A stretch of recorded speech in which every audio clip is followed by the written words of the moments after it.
We are committing. It's happening. This is the Greasy Conversation broadcast. Thank you so much. We're live at Jessie Raes. Check it out. That's right. It's real. Yep. All right. Jessie Raes BBQ, Greasy Conversation. On location, our first on location thing. Holy crap. And we're here with RadioVegas.rocks. You want to remember that if you mention RadioVegas.rocks here or any other one of our wonderful sponsors, you can get all kinds of deals. For example, right now you can get 10% off of Naked City Pizza. They got that new location in the Cortez you got to check out if you haven't checked it out. And, you know, so mention RadioVegas.rocks. There's a sweet bitchin' event going on right now at Jessie Raes BBQ here. This barbecue has won all kinds of awards and stuff. It's one of those, like, quote-unquote hole-in-the-wall stuff things that's like Food Network status, where they take people here. People are brought here for that brisket situation. Guy Fieri has totally been here, I guarantee you. I haven't seen that episode, but I know he's been here. Oh, I think that might be legit. It's him or someone else I'm mixing him up with, but one of those celebrity folks did a thing here, and now we are too. We've got firefighters visiting. We just did the firefighter rush. You know, they try a lot of food, living in a lot of the place, a lot of the one place. I don't know where I'm going. You know what I'm saying. Yeah. But on the real, though, this place smells... Fuck, I haven't had any food here yet, but it smells fucking delicious. Yeah. No, it lives up to that. Yeah. You could tell. Yeah. We swung over here with Jay the other day, and I got to revisit it again, and it's like, holy crap. Magic. There's waffle fry situation. There's like a drizzle that's on the waffle fries. You can't resist. Jessie Raes BBQ again. BTW. I just checked in there on Facebook. Don't judge if you're a Twitch or a YouTube person. Got to check on in the book too sometimes. Anyway. Yeah. All right. Let's start out with some kind of start off a little lighthearted. You know how we like to do. Yeah. So over the weekend, for some reason, our good buddy Jeff Goldblum, he's kind of an eccentric dude, you know, in his personal life. Bloomy Gold. Yeah. So over the weekend, he just started tweeting and speaking out about recreating dinosaurs. Yeah, he felt like it became the time to really voice about that. Yeah. To get voicing. But what's like even funnier is like a lot of his tweets are just quotes from his character in Jurassic Park. Yeah, he's become Ian Malcolm. Dude, like, I don't know, it just cracks me up. Like, he seems like a really weird dude in real life. Yeah, but he's like made that a character actor like thing. Like, I'm the awkward guy that says things in the wrong order. Yeah. That I say sometimes. Yeah, I think actually all of these tweets that he made were just quotes from Jurassic Park. It's like, it's coming true. We're making them. Yeah. And it's like, you know, of course we can't do that yet. Yeah. No, we're genetically engineering human beings first in China. Hell yeah, super smart babies. If you haven't followed up on that, there's a new update to where like the gene that made these first genetically modified children less susceptible to AIDS, this gene also gave them super smarts. Yeah. And it was totally... Supposedly, like, I think that's a lot of pressure. It might be like mild extra smarts. Yeah. Well, I don't think, because there's no way to know really in humans, but we know like that gene in mice creates like smarter mice. Like, but how can you gauge like a super mouse, like super genius mouse, you know, compared to a regular mouse? Yeah, what if a super genius mouse is like really a evil, manipulative corporate overlord mouse, and we don't even know, and we're just making evil corporate overlords to rule us. Children. Like, how do you determine that? He just like... Yay! Mealtime arrival. Oh, you can just pop it down. Yeah. Any sweet. clear spot. Thank Gorgeous. you so much. Totsy. Awesome. Yeah, if you're listening in. Oh, no, thanks so much. You want to wave? Throw a wave over there. Hi. Jessie Raes BBQ is happening. Yes. Thanks so much. Yeah, we're here for their Golden Knights viewing hockey time party. We're celebrating the hockey here and what it's done for our tourism bureau and stuff, while not actually watching it right now. I mean, we don't have to actively look at them doing hockey to support the hockey happening, right? True. Yeah, grab a couple bites, and I'm going to talk about Jeffy Goldblum here, because the thing is, I don't mean any disrespect to this fellow, but I think he's jumping the gun a little bit on like what's going to happen with that. Hold on, let me let you look at this real quick. So it's just a picture of his face. But, you know, we got to be prepared to look at the next articles and all that. Alrighty. So that guy, his deal is kind of a little like, okay, the argument, you scientists were so preoccupied with whether or not they could, they didn't stop to think if they should. That's like one of those things that kind of rubs me the wrong way in this way that, like, yes, we should do everything that's not going to ethically create like a sentience or like someone that's conscious that's suffering. As long as that's not happening, then if we don't do it out in the open and take research that's visible, as long as it's not like brutal, we're not like torturing the dinosaur souls we're creating or whatever, then we've got it like in a controlled environment. It's not going to be that black market dinosaur situation that could get over with. Oh, and the biggest thing, okay, here's the main thing. Here's the main moment. We can genetically engineer all the dinosaurs we want to, as long as we just engineer one at a time of each type. Brontosauruses and T-Rexes aren't going to hump each other and overpopulate this island with freak dinosaurs. No, they're like such a different species. So, and two of them aren't going to switch gender and breed either, as long as we just be making one at a time. So I think Jeff Goldblum, maybe he's half right. Maybe we need to slow down our dinosaur making right now. But I mean, we've got to at least make one of each. I feel like people haven't watched Jurassic Park recently. You know what I mean? Like, they all thought that too, although they did create more than a couple. But, you know, they figured their shit out and had babies with themselves or each other all at the same time. So, I mean, I think Jeff Goldblum's onto something. But I also think that that line is a quote from Jurassic Park. I think that's the thing. But, you know, Jeff Goldblum is kind of like that dude who can just do what he wants, I guess. Because it's like, hey, I'm Jeff Goldblum. I can do what I want. If I want to just make some weird or food truck and sell food that has sexually suggestive names, I can do that because I'm Jeff Goldblum. So, yeah.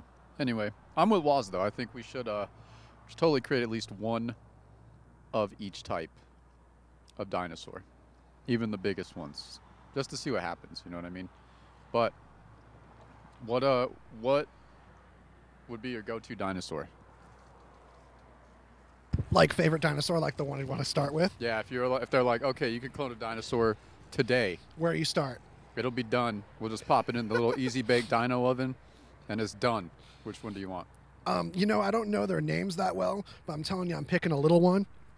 Yeah. Starting small. Because people think, hey, I want a name brand that's going to bring a lot of attention. We need a T-Rex, get the kids excited. We don't need to get the kids in the research at first. Yeah. Yeah, Right. This is going to be lab time at first. We need to start little. We need to start with one of those like proto chickens.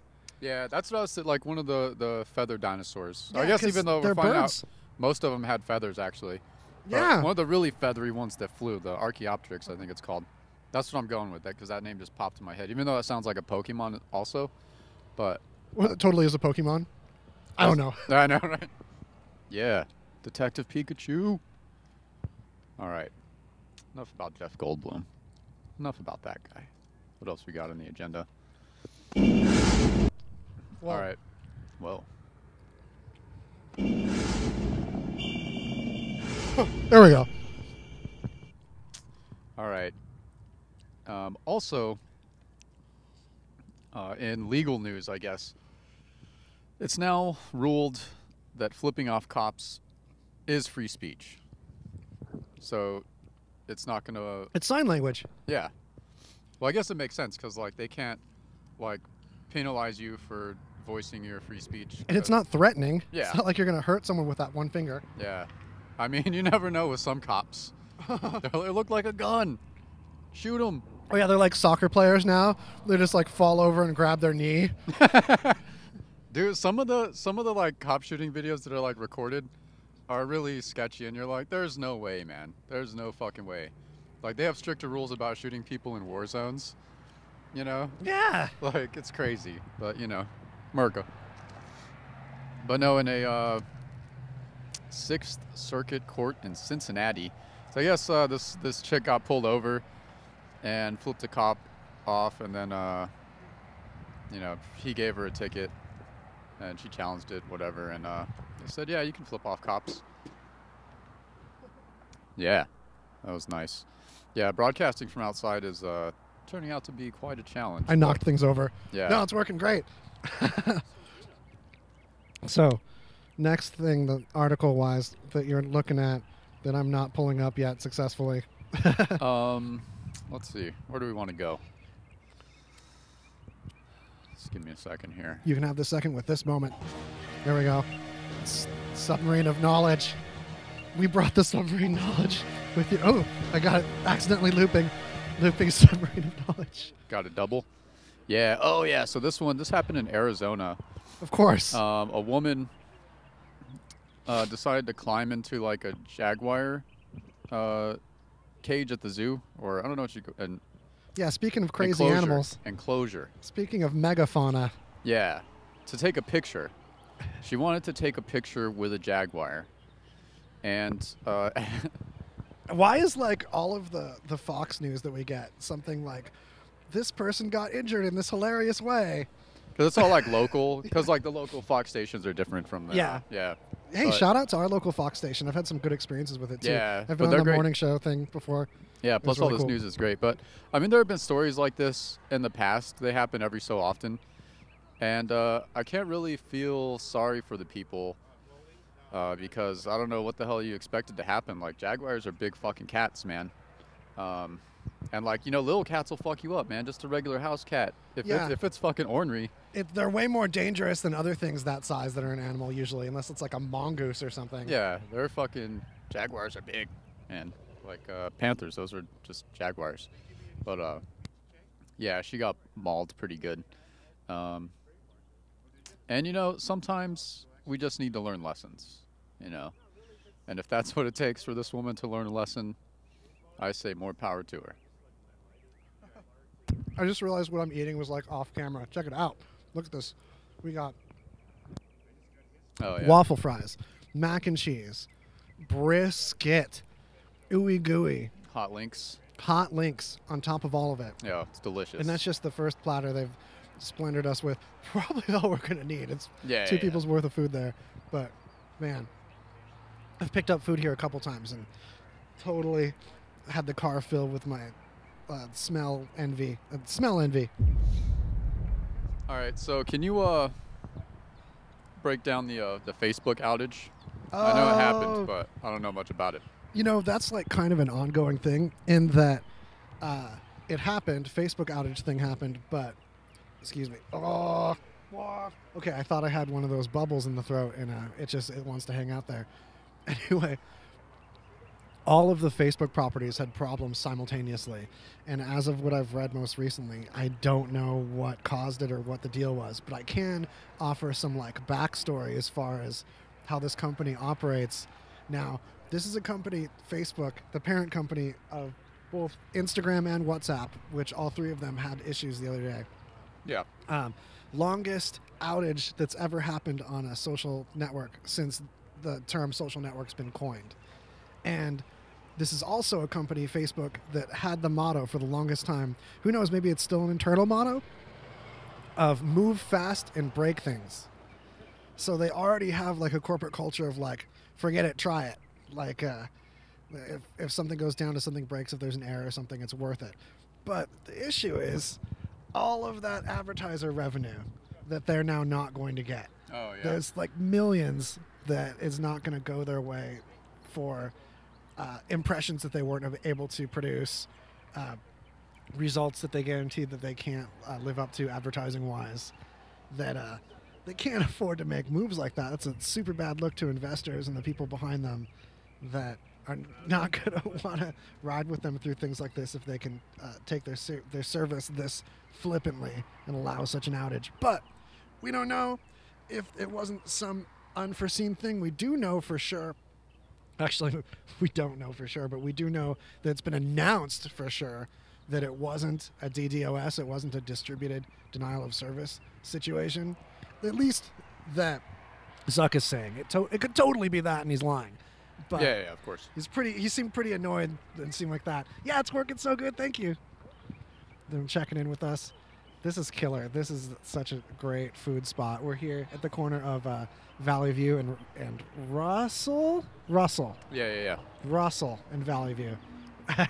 Got kids peeping in the window. Everyone's wearing Golden Knights shirts. Now, hockey time has been so good to keep our tourism and like local hype and like fellowship going on. Yeah, That's I was totally so like good. everyone rallied around Golden Knights, and that's Delicious. super cool. Yeah, Pretty and beautiful. they kicked ass. I haven't followed how they're doing this year, but I'm not a sports dude, so as some people might know. But Yeah. more power to you if you I turned you up a little bit. Don't be aren't. crazy. Okay. No. I ain't getting turned up. Nothing. Later on, in just a little bit, we got Kevin Kilfeather. Like I was so sure about his first name. No, I know Kill. Old Killy Feather, old Fluffy Kills. Chris Kringle Feather? Yeah, he's even been on this season of all. Yeah. Yeah, and so, But such a kick-ass guest, we had to bring him back. Barbecue hour, we had to grab him. So, but he's going to pop on a little bit later. And now I think is an awesome time to mention just a couple of our homies. Check it out. Yeah. Wow, that one is so much louder than the other ones. Just remember, that's the submarine of sponsorship. I want to tell you about, this is so funny. Jessie Raes BBQ is usually one of the first ones I go to. We're here on location with them. If you're looking for other food options, we're also big fans of Juan's Flaming Fajita and Cantina. They're another longtime sponsor. Juan's hooked it up. Long time, very good, very goodly sponsors. And, of course, there is Pinche's Tacos for another Latin situation for you. We were just gobbling it up at Pinche's Tacos yesterday, preparing a hilarious video ad thing that now jinxed it telling you about it, but it's super funny. Look out for it. I know you're shaking your head. It's not such a thing. There's no jinx in here. There's just living up to cool stuff we say we're going to do, and then we eventually do. That's why I set really low expectations for myself. Anything I do, I don't ever think it's like going to be an actual thing. That way when it is, I'm like, oh, okay, that's cool. While we're on the edible sponsors, got to mention Cold Cock Whiskey. Yeah. Yeah, that's a killer. That's one that really goes down smooth, and when it's whiskey hour, it's a good hour that I have with Cold Cock of all whiskeys. It's spelled exactly like you'd think it would be, and they've hooked it up and helped us out a ton. If you could love them back, mention RadioVegas.rocks. You know what? Drinking Cold Cock kind of feels like a very sexy lady punching you in the face with a velvet glove on, but lovingly. Yeah. Like she's lovingly doing it. It's not like you did anything bad. It's a reward for being such a good person. That's what you get. I love that. A nice velvety, loving punch in the face. Yeah. I love it so much. Oh, man. So, you'd think it'd be more organized if we ate beforehand, but we're go-getters and we were running all around and got it all set up. But I hope you appreciate that there are no eating sounds on my show. That's my biggest nightmare. I keep wanting to just go for it and full on eat on the mic. I would too, because even when it's this delicious, that's like almost makes it even worse. Yeah. It's like a crime. All right. So, there's people out there who have dedicated their life in the search for extraterrestrials, right? Yeah. And I've seen them. And there's a few reasons why we probably haven't and might not ever find extraterrestrial life. One is, the galaxy is just so large. Yeah, it's doing super good. Yeah. Yeah. It's awesome. Well, he's stuck. Jay is stuck down the freeway. Okay. There's a crazy motorcycle accident on the 15.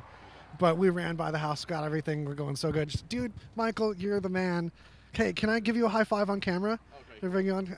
This guy. Yeah, perfect. Yep. Thanks so much. No problem. Oh, yeah. Okay, right. so talking about aliens. Yeah, so one is the universe is just so vast that There's we're so probably much too far space away. in between things that even for the data, at the speed of light, they'd have to have gotten a huge head start to get anything sent to us by now. Yeah, that too. Or that it's just been so long that, and so far away that like other advanced civilizations could have existed, but they might be extinct by now. So we don't know. Can't confirm. Yeah, it could just be like dead ghosts hollering at us if we get anything back. Yeah, but another reason is that a lot of planets don't have the magnetic field that Earth does. The magnetic field is actually pretty important in protecting us from that big bully sun trying to beat us down with radiation all day. Yeah, we've really downplayed how much that thing blocks radiation from our sun, because if we were further from the sun, we wouldn't be hot enough. If we were too close, we'd be too hot. But we're already too close for all the radiation coming off of it at us that hits the magnetic field. Yeah. And yeah. That magnetic field is something that, like, we're not even 100% sure of how it's occurring. We think it's iron core time spinning around inside the Earth, or like currents of molten metal that get like an like a little moving magnet-y kind of thing, you know? Yeah. Moving magnet-y. But it's hard to tell if a planet we head to. So, hey, say we head to this planet, it's the right distance from the sun. How do we know if it's got a magnetic field, or if we're just going to be like, well, we still got to wear spacesuits on this place? Yeah, exactly. And that's also like what helps create the atmosphere and keep everything like on the planet as well.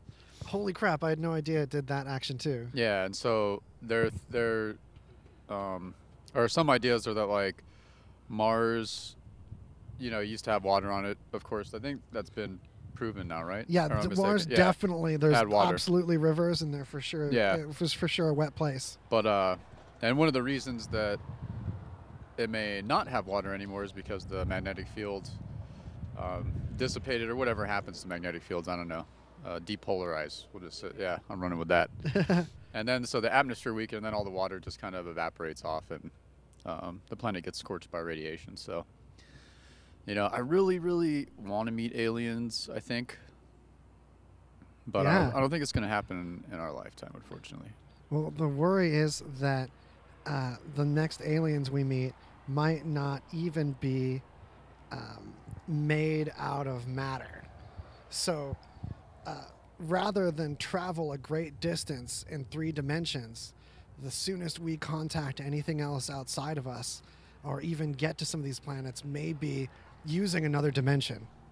Because this takes us to another article that kind of ties into this, but there is being patient with the slow talking. But there's a new theory on time travel, and this is controversial in this is UC Berkeley, was it?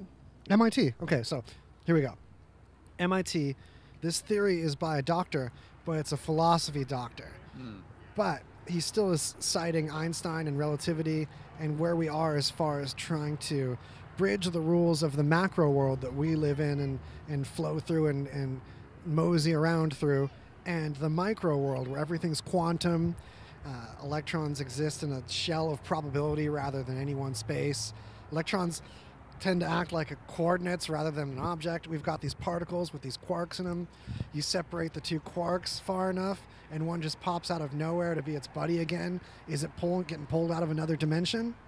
That's the only thing that seems to explain some of this behavior. So if we look at time as a dimension, which I know is like not the newest idea there too, but it all ties a lot of things together. And if all times are layered on top of each other at once, then the amount of time traveling becomes irrelevant except for degradation. Or better yet, if all of this space in 3 dimensions, if some of it is overlapping in another dimension, we could travel through that dimension instead. It could end up letting us pop out in another place in the 3D space that we know, if we could translate that somehow. I mean, how do you do that? Well, mankind's probably going to find a way to do it first with explosions, because that's how we first split the atom. That's how we discovered the Higgs field, was in the Large Hadron Collider, smashing things into other things and making big explosions of tiny particles. And that's like how we get everywhere. So we just got to blow up enough shit. So my overarching strategy here for mankind to see aliens soon is, oh man, I was saying that kind of quiet. Okay, we should be louder. Seem good. Okay, so this is my strategy. Sorry if you have to. Hope I came in to give you some adjustment time on your playback device. Okay, here's the strategy. It was worth the suspense. We just get people really good at surviving being exploded. So instead of focusing on the device that transports us, the pod or whatever, the spaceship, and where it goes, we focus instead on how we get like a thing that we can put people into. You can call it like a pod or a structure or something. Just get it able to handle blowing up really well. Oh, you're this one. Okay. Does you hear your headphones better? Or did I kill you? Yeah. I'm blasting you, huh? Okay. Yeah, I had to turn it up That's over good. here and down over here. We're learning. We're remote learning. So so we make this thing, this spaceship, and we don't worry about propulsing. We don't worry about pushing it around much. We just worry about making it able to handle blowing it up. And that way, when we finally can push something into another dimension, it'll probably be through some crazy giant explosion. Probably, I'm going to guess it's a cislunar explosion. I don't know if y'all have heard of things like that. There's cisgendered things, but there's also a future cislunar economy. That's what they're going to call the economy, based on hauling stuff between the Earth and the Moon, whether it's ores we mine from the Moon or whether it's trinkets that we send to the Moon for gift shops and for the people that are outposting there, kind of like the old Sears robot catalog, but for stuff going to the Moon. So there's going to be that, and maybe somewhere along that space or just outside of it or near the asteroid belt, somewhere in our little solar system. I know there's some dead space that we could blow up something to send it interdimensionally. Just like a really big explosion, so much that just like pushes this pod into another dimension. That's the best I got. Yeah, I would think you'd have to. We go like the sphere route. Yeah. And just like Michael Crichton's sphere. Go Shout into out. a black hole. Yeah. And end up at the bottom of the ocean 500 years ago. Spoiler alert. That black hole situation, that's like hella explodey. A black hole is like after all the exploding has exploded as much as something can explode. To where it's just like, oh, now we're making lead, and it's too big to continue fusion, and that's the death of a star.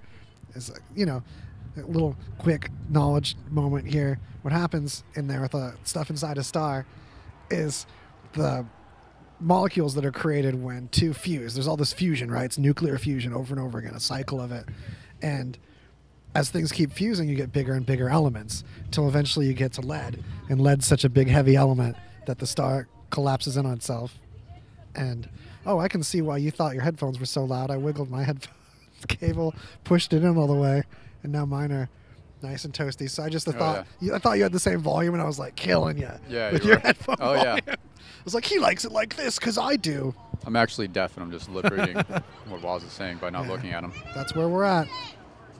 Yeah, well, another thing about this theory is that it kind of indicates that, like, time isn't linear how we think it is. And it could be that everything is already happening. Yeah, which then leads to arguments about free will. Yeah. But hey, I think you should make your decisions as if you fully have free will.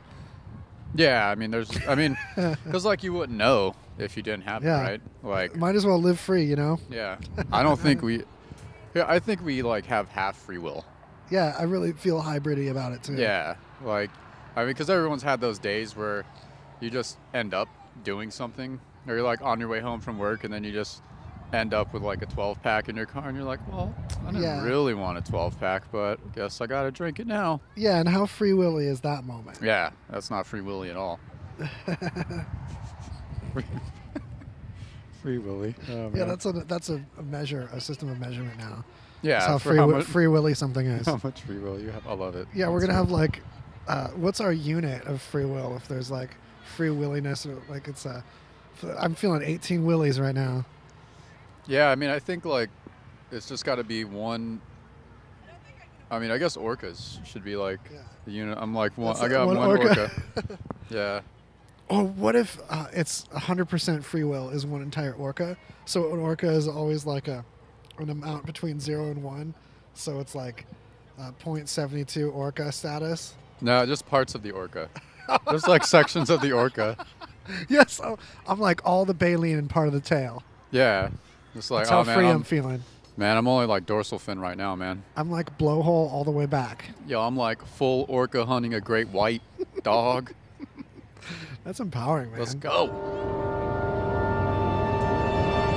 Yeah. That one. I had a moment. There we go. I guess I could have spookily announced over that, but I was just feeling it. Yeah. Man, so orca knowledge, you guys. Take it home with you. yeah. Yo, you know what's crazy about orcas for some more orca knowledge? Yeah. Tell me Is about that like when they get in the area, if there's like great whites around, like great whites literally like dive as deep as they can and fucking disappear and like run as far away from the area as possible. They're like terrified of orcas. Like orcas are terrifying creatures, man. And everyone's like, Free Willy. Dang. Free Willy. That's insane that like they have that cozy reputation, but like they tear stuff up. You know, another example of that is like dolphins will Yeah, just dude. beat up porpoises. Yeah, dolphins are fucked up, man. Any kind of like lower life like that, they get violent with. Yeah, when they it's, they like, found shaped them like like yeah, they found them like just using like porpoises porpoise corpses as like just toys and like playing with them and like throwing them around, tossing them around, bouncing them off their noses and shit. Dang. So it's dirty. yeah, they're ruthless, man. Ruthless. Even though they seem friendly, don't listen to them when they try to tell you that they got good stuff going on. They're lying to you. They'll bite your pecker off if you have one. Yeah, I mean, like a good dolphin will do you good and bring you home. But if you were like had a political issue with it, like these porpoises were just like they thought you were just some like land monkey, like these like you're this stupid land porpoise. Yeah. You want that dolphin respect. If you don't have that dolphin respect, you're hopeless. We don't hear about the people that were killed by dolphins. They just disappeared. Yeah, it's true. No one's like lived to tell the tale of the bad dolphins. All right, what do you think happens in the Bermuda Triangle? Really? Yeah. Really, though? Dolphins. Dolphins take it over at that point. They're shooting planes out of the sky. Like jets of water. Yeah. Oh, man. That's great. That's great. All right. We got kind of a sad story. I guess I just picked it because I remembered some things in the past that had happened similar to this, but way more unbelievable. But a Texas woman... So what happened, she was just driving down the road, and some prick is standing on an overpass, a railroad overpass, and decided to drop a rock on her window and killed her. Which is terrible, tragic.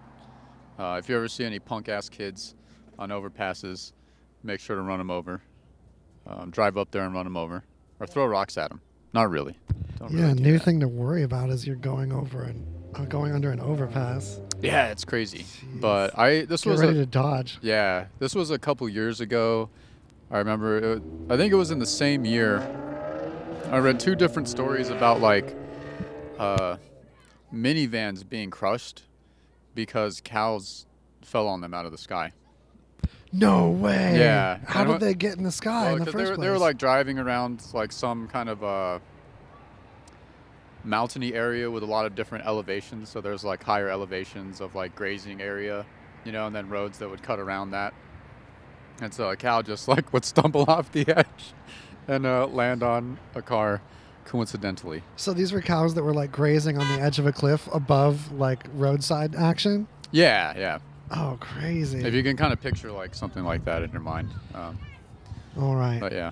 Well, hey, I'm pretty sure we've been broadcasting pretty great on the YouTube and the Facebook and the Twitch, but the RadioVegas.rocks listeners might just be tuning into us right now. If that's the case, welcome. This is the Greasy Conversation broadcast.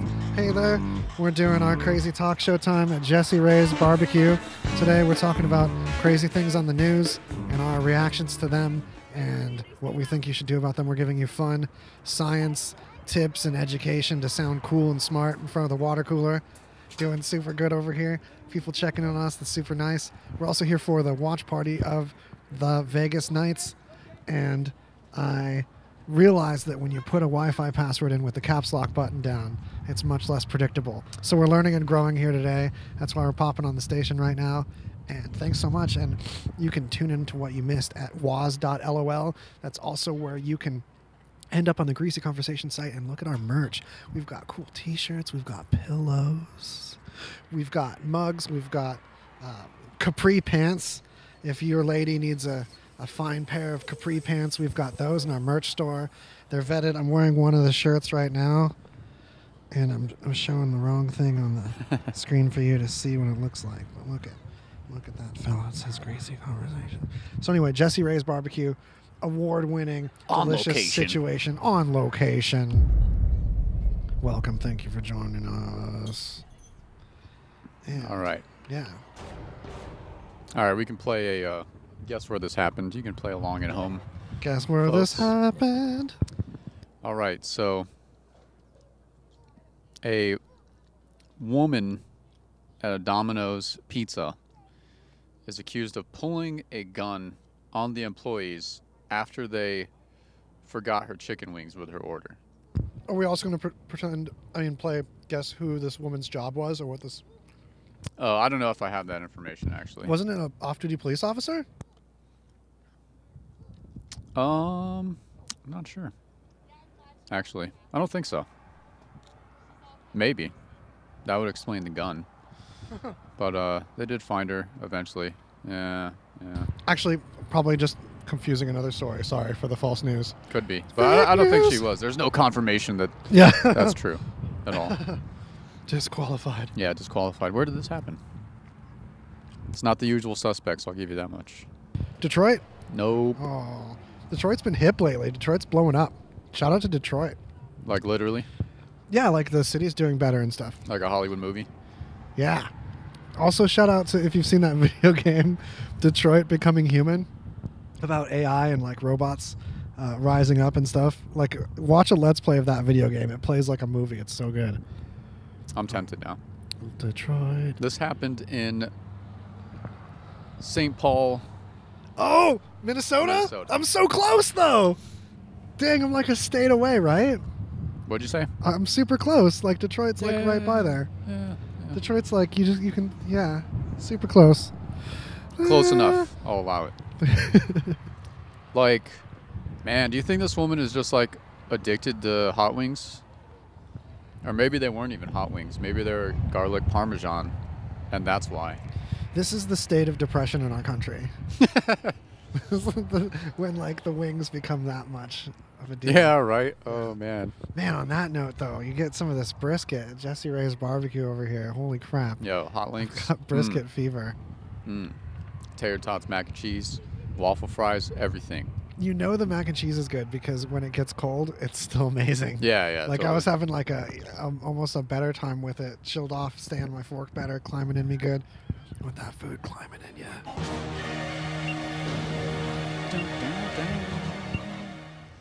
Maybe you could break this one down for me. Breakdown time. The copyright royalty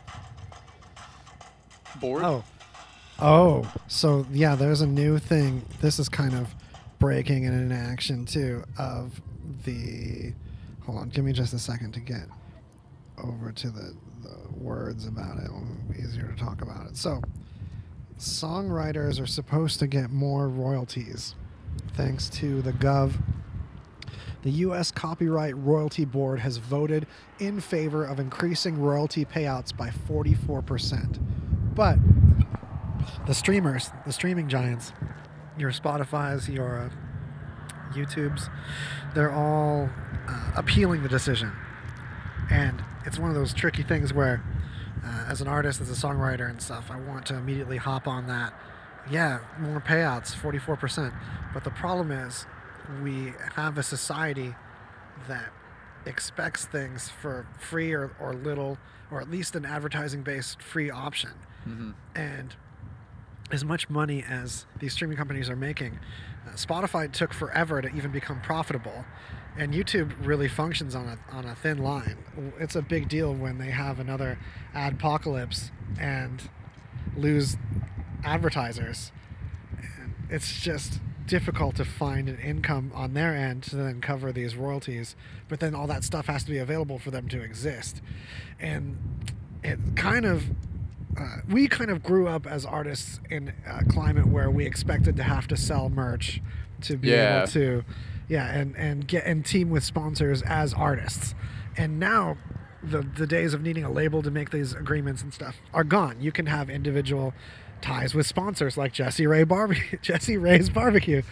And that's really, unfortunately, what a lot of artists have to do now in this climate, or at least team with people that can get those connections together with them, which is cool because that makes, extra job time with the kind of people that can broker things like that. But it also means more work that's different than just creating. When, oh no, ideally, in a perfect world, we end up with places where artists can just create, post stuff, monetize it, and that's where the streaming things are coming closer to making possible.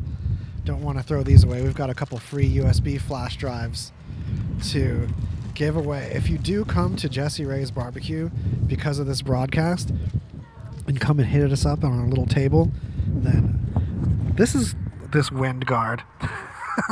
Hey, this tone though, check it out. Break 19, got some looking at that over. I decided I'd grab the cheapest mic because I wanted that lo-fi vibe, but there's mixed. It doesn't have the best wind filter compared to the one you're using. I don't hear any wind from your mic at all. Okay, I was worried. I was like, is that me? No, it was just a gust anyway, man. Things are cozy. So there's one of those things where I want to argue both sides of this, but it's something worth looking into. And I would not advocate just jumping on the streaming giants are evil and they're trying to rip off artists extra, because it honestly is more complicated than that.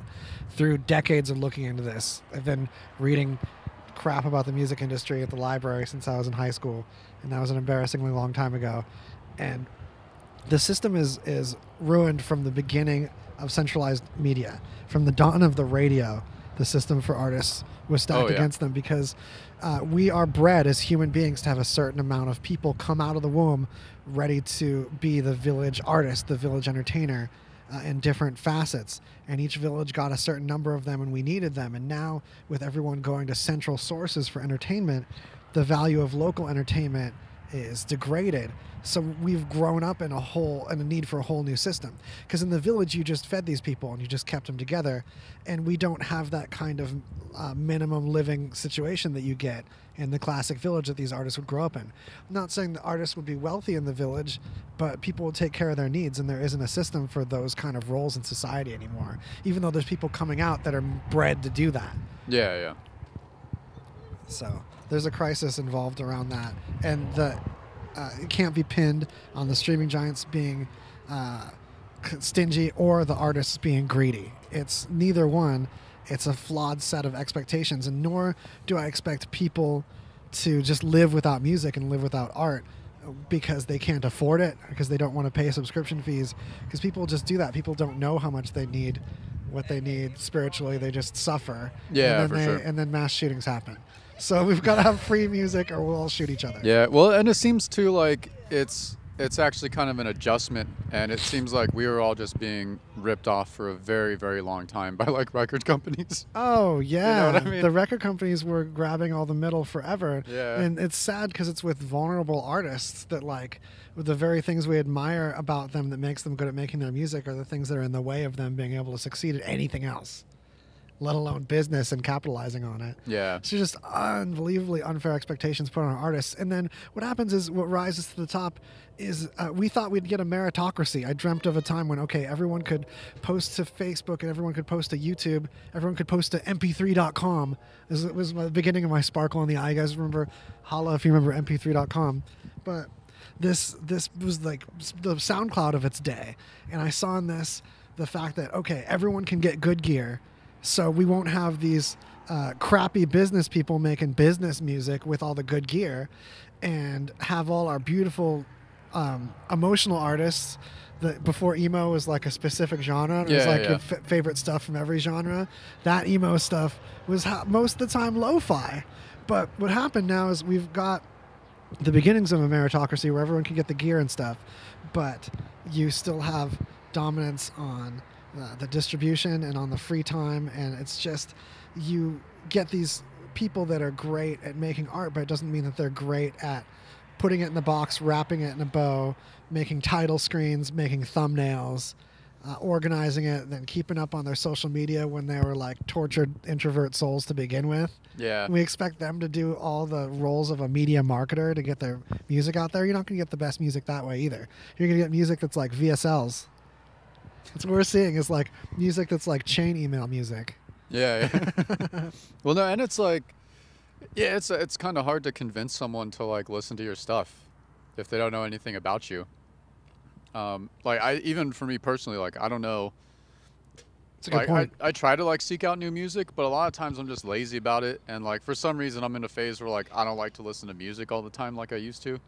You know, I just much prefer like silence. Something is going on in my brain. You're touching on the dawn of podcasting being around for people that get companionship in another way without just music. And I think that part of the balance of power between podcasts and music for the listener might adjust slightly if the quality of music available and the amount that people had to do their own marketing to get good music out there was able to live up to the podcast situation, because really funny people that do great podcasts often they're more likely to be good at the marketing and the social aspects and stuff too, that bring that and hype that and connect that, especially in the stand-up comedy arena. Podcasts explode, but also I've seen it in science and history. Those are like the three power podcast genres, I feel. Not that news isn't there too, but I feel like we touch on that science and stuff too. But yeah, and plus there's like so much music to sift through now that everyone can make music and put it out on that's whatever. a point too. Yeah, like everyone and there's so much to sift through, and if like I don't hit on something new that catches my ear right away, I'm like, oh man, I've gone through like 10 people already and listened to like a minute of a song and nothing really grabbed me or whatever. And it's, you know. But the idea of communities forming, I think, is huge in anything, and this applies to tons of other industries as well. But when musicians form communities, they do what the YouTubers have done with collabs. People remixing each other, people recommending each other. Yeah. That's what's going to really help everyone grow. And it happens in small town industries too, like when, I wanted to say like union time, but that's more workers. But there can be, not labor unions, but the other kind of union. Like a co-op or something? Or chambers of commerce like that specialize. Yeah, co-ops is probably like one of the purest versions of that. Yeah. But anyway, or restaurants that serve the same dish but in different parts of the city, and they organize co-promotion, they team up on a television ad, things like that. And I feel like we're on the cusp of the everyman, the ordinary person, waking up to like the value and good that can be in advertising. I really have stars in my eyes for that portion of marketing. Part of everything that we do is enjoyment of marketing as a sport. It's fun to market a podcast and market a band and then like make content that's worthy of having fun marketing. But there's this dirty part of it that's always felt like a guilty shame, and that's when doing it ourselves, and that's advertising, when we've bought our own advertising. And it's always on the mind when advertisers are involved, if this brings an artist or a content creator ever closer to that dangerous label of selling out. But the thing is, there was a man, shout out if you remember who this quote's by, but someone once said, like, hell yeah, I sell out every seat in the arena. And that's the thing. It's turtles all the way down as far as things paying for other things. And when advertisers can be involved and the artist is genuinely down with them, then it's great. And then there's nothing wrong with spending a couple bucks on advertising yourself and priming the pump, putting a little water through the pump so the pump pumps more water. And I doubt that we're like the best, most successful examples of that, but we're creating content and we're happy, and it doesn't feel like a sacrifice to enjoy delicious Jessie Raes BBQ in exchange for talking to them about it and having this awesome place to do this at. Or another angle on like the sellout thing, because that's always, when we were like younger, that was a big thing. You're like, oh, it's their third album, whatever. They totally sold out, man, whatever. And it's like, or when you hear an artist you like in a commercial and you're like, oh, they sold out. They're on they're advertising for Honda or whatever. Yeah. And it's like, bullshit, man. That's what they've been working for, to like get fucking paid for doing their music. Like, that's not Yeah, like this person Yeah. got so much money to wear those shoes. Well, man, that's the shoes though. Those are the good ones. Yeah. That's the thing. They didn't get paid a whole bunch to wear crap shoes, and they like them. They probably had a couple different, especially when it's someone that, okay, this person could have chose this mattress or this mattress or this mattress, and they went with this one. That means something. They chose this shoe brand. These shoe brands fought for this person, and that's when it comes back around to being like a real ecosystem and real taste making and real culture building. And it's not just building culture for sake of building culture. It's building culture for sake of building community. Yeah, I like that. Because there's much more heart and community than there is just building a thing. Yeah, something that everyone's just like, oh yeah. On that note, holla a comment at us. It's all Yeah. good. Yeah. Do Our it. live comments on the screen aren't. Oh, you know what? I was going to say they aren't working, but I think I just have them covered up. Anyway, there's something weird with them. But anyway, that's a thing. You can always look at the comments on any of the individual streams. I know YouTube's got that super chat thing. We can do the super chat on YouTube and actually like toss a couple ducks our way. Toss a couple bucks our way. We'll use it to buy more barbecue. Yeah, buy all the barbecue. In a time where we podcasted remotely. All right, where should we go from here? I say we go one quick place, and that's mentioning that we have some other awesome sponsors. Yeah. That it's much easier when we have the recordy ones. I think I was like, I'm going to memorize all the sponsor plugs today. We got Zip Fizz. Zip Fizz is such a good... Which, if you haven't, you really need the Fizz or Zip. No, it's like a healthy energy drink. You know, it comes in a little vial. You just mix it in a bottle of water, shake it up, drink it, get yourself some nice B12s. It's really clean. It's not so edgy as a energy drink with like 300 milligrams of caffeine or any of that. No, it's got a happy amount of caffeine. You get that B vitamin situation going on. Yeah. You just drink a little of the top of your water bottle, toss this stuff in. I like the light colored flavors, like the citrus, the yellow ones. Yeah. Some people like the darker colored flavors. Yeah, they're delicious though. Saved my life a couple times this week, in fact. Yeah. It's a little wake up fella. Then we got Spunk Lube. Yeah, that's the thing that you can use to kind of go in between things when stuff's getting special between you and Very the person smoothly. you care the most about. Yeah. And also resembles something that men tend to make anyway when they're happy, so it can inspire what you're doing with it. Yeah. It's exactly what you think, and it's good at what it does. It's non-staining, non-toxic, It's very comfortable. super cozy. Yeah.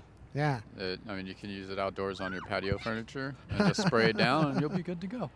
Yeah, it's non-staining. Yeah. You could get like a slip and slide and then just like coat the thing with this stuff and you'll slide into the next state. That's how slick it is, man. Oh man. At least the next street. But All you'll adore every inch of that slide. It's going to be such a good slide. It's not where it's just like slides and you just feel nothing and you're like, man, I feel like I barely slid. No. You're going to feel like you got a good slide. Oh, yeah. That's good. That's I love thick. it. We talked about a good handful of folks so far. Yeah. We did it. All right. So let's go down here. All right. So DARPA's building a $10 million open source secure voting system, which may sound kind of like counterintuitive if it's going to be like open source. But one of the big arguments is, well, because we had like, God damn it, what's that hacking thing that happens here? What's that like hacking event that happens here? Oh, DEF CON. DEF CON, yeah. DEF CON, the hacking event. Had a brain fart. So like last election, or was it like after the last major election? Yeah, the most recent DEF CON is when what you're talking about happened. Yeah, so they basically demonstrated like how easy it was to hack our voting machines. And it's really easy. Was it like a 12-year-old kid did it? Yeah, exactly. Yeah, so it's like just... I actually remember a 9-year-old.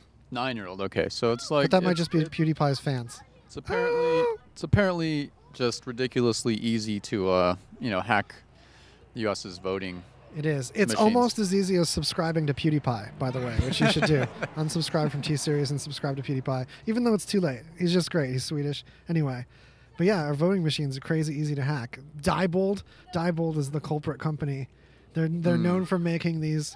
You know, when you go to the bank or you go to the drive-through drugstore and that drawer comes out of the wall, and you put the stuff in the drawer and your card in there, and the drawer opens and you get your and they take it. Yeah. your hot dog or your bank statement or whatever. The drawer closes. It's that stupid company. It just makes metal boxes that go in and out, but they're like can survive baseball bats. And so they decided to make voting machines. Yeah, and they decided to make voting machines like they're computer conglomerate time. And Man. the voting machines, they're just like, it's like a printer and a computer screen. And did you see the voting machines that had this super bad user interface where the names would be right by the checkboxes and you wouldn't know which checkbox went to the name very easily? You had to rework it out each time. The checkboxes were in the middle. Yeah. And then the names alternated on the side, and they like alternated levels, and it was really confusing. Like it looked really, really weird. It was like figuring out a puzzle. Yeah. Confirming each person you voted for. And I could not believe that was the way it should not be. It should not be that hard to vote. Like, why not just list them? Yes. And there's a checkbox, and like that's, man. You're not going to run out of screens. Why make it harder? Either. Yeah, just leave a little bit more space in between the things you're voting for. Yeah. It's basic user interface design. The company that is being contracted to build voting machines could be that bad at UI design in this day and age. Or it could be like somewhat like purposeful. That's another suspicious thing. Is like, why would this UI be this bad if it didn't allow us to put certain people in certain spots where they're easy to be checkboxed accidentally? Yeah, it's like, oh, the people who designed this like have never voted before, and they're really bad at imagining what the best way to list people would be. Yeah. So we got that. But anyway, so the idea of like an open source one is to let people work it out and just keep finding out all of its vulnerabilities until we can make it as secure as possible. So hopefully, that's not going to happen anytime soon, I doubt.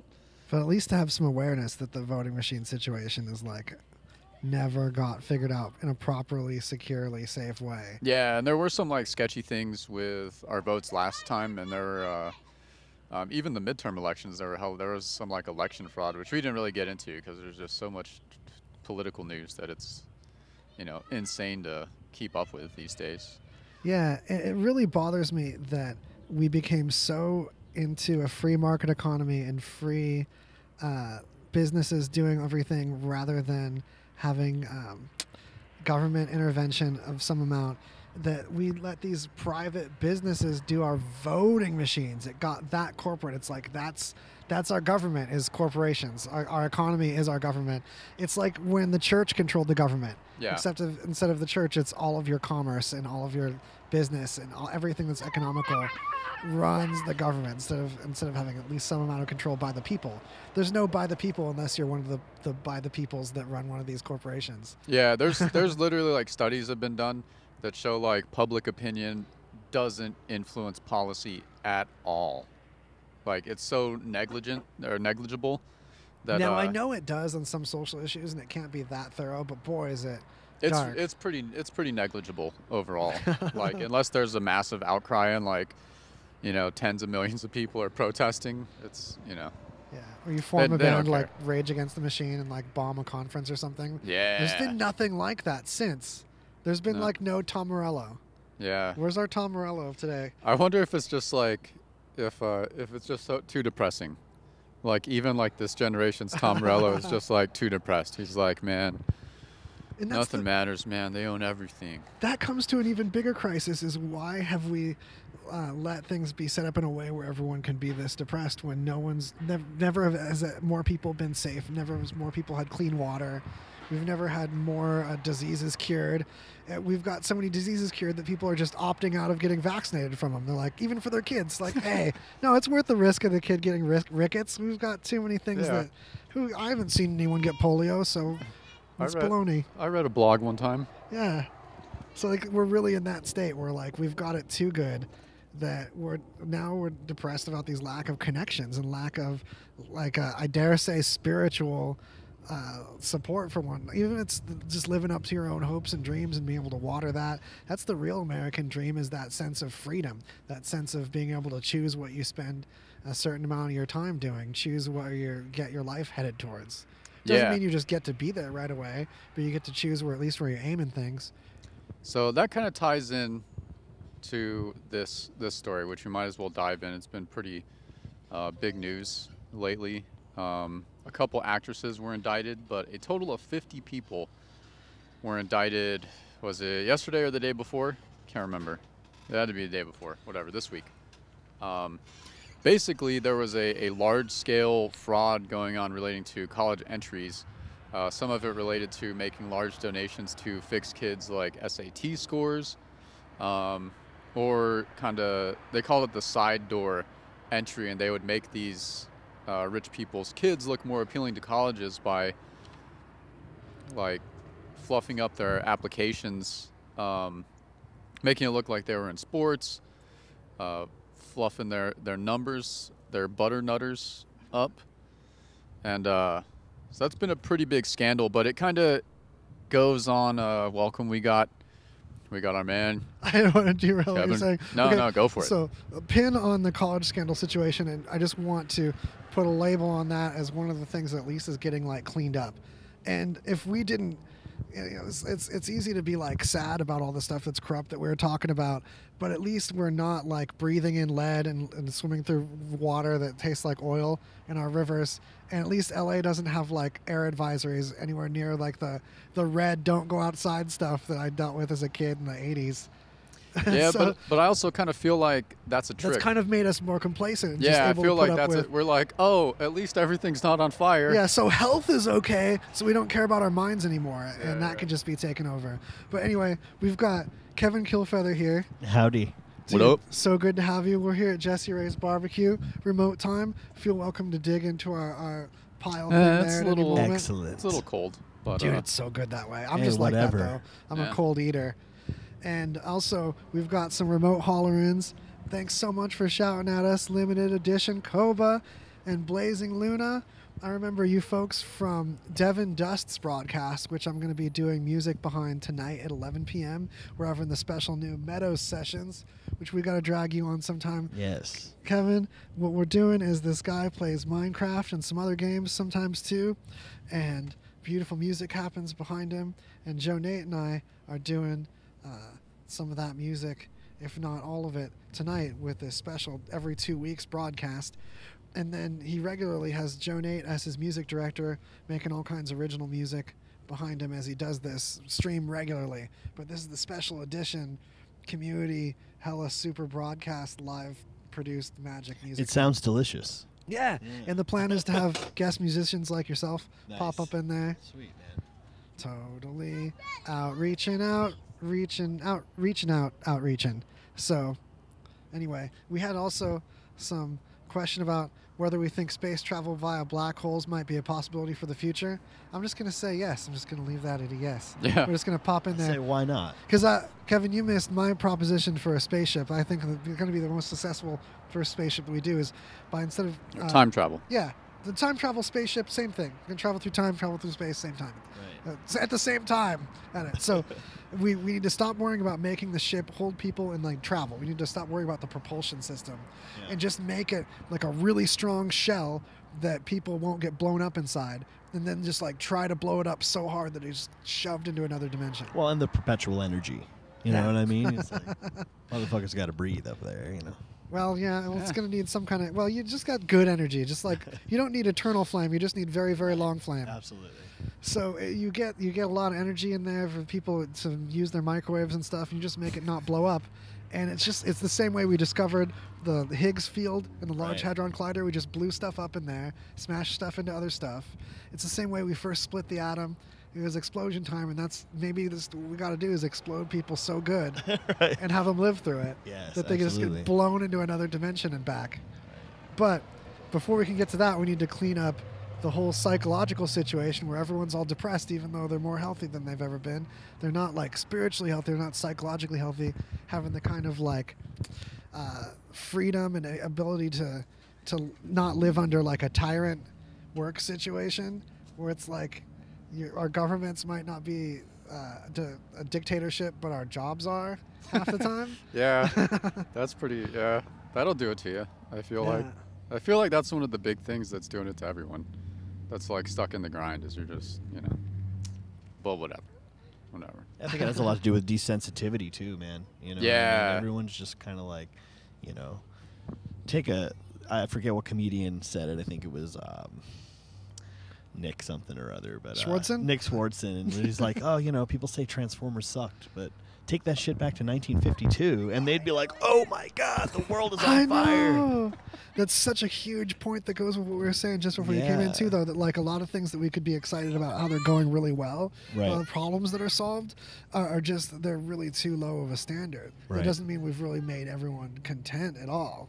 Or we've just been like so overstimulated by like every goddamn thing that Absolutely. exists now that like anytime something like really exciting happens, we just can't even get excited about it. You're just like, oh yeah, that's cool. All right. But shit happens. I don't know. I honestly would have no problem eating all of the rest of that without heating it up at all. It's seasoned now. It's well like seasoned. The flavors have sunk in. Oh, no, okay. It's weathered. I'll heat it up with my insides. Right. They'll heat it up just fine. Right.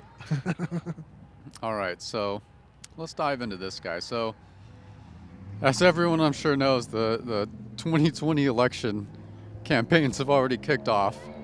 Early 2019. Have you guys got your Yang bucks yet? I have not received bucks? mine. Thank you. I've heard a little bit about the Yang situation, and I just got excited just because don't hate if you don't understand, but I'm really into universal basic income. Yeah, so and if you think it's baloney, just look up the details. I'm not talking about it anymore, but yeah. So no, I am on. I'm on board with you. Basic income. If you're an artist or a content creator, like it's so crucial because it's the bed that's going to keep everyone off heroin. And creating the most beautiful music, so we don't have just only the musicians that are the best marketers that are going to make the best VSL chain email music. Well, see, I think that it can't just, it has to go along with something like education. You know what I mean? Like, okay, a minimum wage for a universal minimum wage, right? But then that has to come with like people's interest in wanting to get educated. So if we're talking about then free healthcare and free schooling and all that stuff, it's got to be sought after to want to, know the knowledge instead of, people think that right now it would be taken advantage of. And I think it would on somewhat of a scale. I mean, if you look at the actual numbers for unemployment and stuff like that and people in welfare, it's not huge. It's not a huge percentage. Well, here's the problem with that is that education, as far as we understand it, as far as we go about education, only teaches certain groups of skills to certain types of ways of learning. Right. So, like, me, for example, like, I can't go to college. The way college works, the way you sit in a class and stuff, I'm not able to do that. I'm not able to, like, sit for an hour and deal with one person instructing me. I have to go hunt down info and try things hands-on, or I fall asleep. And rather than, like, take medicine for narcolepsy when I'm not really narcoleptic, or stimulants to focus on something when really I want, I'd be suicidal if I did that long enough. And so, like, that's not an option. And that would leave people like me in the dust, and that's some of the most creative people and some of the people that need universal income the best. But if you kind of redefine that, say you involve that pitch and that education for all the people that are never going to understand that they're not the only type of person that a person can function. Yeah. That's not the only way people come out the womb. Well, this is pitch it that way. This is also the beauty of the internet, because then people could just say, people like you, I can't learn a different way. Exactly, you can learn, on your own time. Or like, if there's something that. Because if it's just universal and there's no pressure to do anything with it, and some people just coast on it, then also that costs less than those same coasting people coasting on all the emergency care and stuff that they need trying to coast in the street. But we do need social services. We need social workers to take people like that and make sure that money goes to their rent and puts food before they even get to touch the money. Right. Yeah, totally. That's a level of control that's almost more fierce than the making people your own learn personal stuff. Investment banker and shit. Yeah, and that's the kind of social services that I think could kind of bridge the gap there and make that work even for people that it otherwise wouldn't work for. And it'd be cheaper than the welfare things that they're currently dealing with. Yeah, and it's, his idea is like $1,000 a month. And that's not, I don't know if that's like enough to like not work. You know what I mean? I mean, some Yeah. people could do it. It's but enough like, to survive, but not enough to incentivize laziness. Yeah, exactly. And some people who weren't going to work, like, aren't going to work anyway, with or without it. Yeah, you and know? at least those people are off the street where they cost more on the street in emergency services. Yeah, but it could be a benefit for, you know, just like freeing up a little bit so like someone doesn't have to like work 2 jobs they hate. They can work 1 job they hate. Yeah. And then like spend all that extra time doing something they love. And that could be with their kids, great for people. creating something. There's less pressure on all the art to have to be monetized. Yeah. We But- can all have more art to enjoy that. Yeah, but I don't know. I mean, just another candidate. He's, you know, self-made rich guy. But he's going to be taking part in the first debates as well, because I guess you have to have like 65,000 individual donations, and he made the cut. So that's kind of cool. I would like to see him, 'cause he sounds like a smart dude. I've listened to him talk for a short amount of time, not enough to be like super knowledgeable about his positions and platform, but he is in for some cool stuff. So, you know, we'll see. Got to start gearing up for the political mind warfare for the next 2 years, man. That's going to be great. Like, it just, Oh I man, don't know. this brisket. This brisket is so good. All right. It's fortunate that people can see you actually enjoying this brisket. Yeah, right.